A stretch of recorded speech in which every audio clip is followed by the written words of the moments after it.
केंद्र शासनाच्या तसेच रिझर्व्ह बँक ऑफ इंडियाच्या मार्गदर्शन सूचनानुसार मुद्रा योजना आपल्या सातारा जिल्ह्यामध्ये सर्व बँकांच्या सर्व शाखांमधून राबवली जात आहे। ह्यामध्ये विशेष निर्देश आहे की ह्या योजनेमध्ये सगळ्या बँकांचा सहभाग असणं आवश्यक आहे। ह्यामध्ये शिशु, किशोर आणि तरुण असे 3 गट तयार केलेले आहेत आणि जे तरुण किंवा जे इच्छुक असतात, ज्यांना माहिती आहे व्यवसायाबद्दल, जे स्किल आहे त्यांच्याकडं पण त्यांच्याकडं पैसे नाही आहेत, अशा व्यक्तींना मुद्रा योजनेअंतर्गत त्यांच्या गरजाप्रमाणे कर्ज दिले जाते।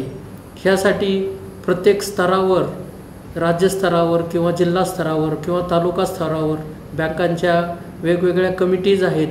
त्या कमिटीमार्फत कोणत्या बँकेने मुद्रा योजनेअंतर्गत किती काम केलं आहे आणि किती काम करायचं आहे याबाबत माहिती घेतली जाते।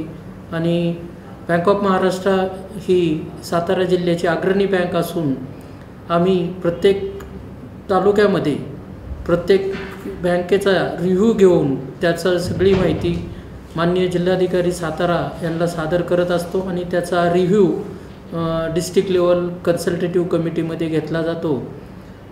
बँक ऑफ महाराष्ट्राने सातारा जिल्ह्यात मुद्रा योजनेअंतर्गत आतापर्यंत सर्वसाधारण 72 कोटी रुपयापर्यंत कर्ज वाटप केलेलं आहे।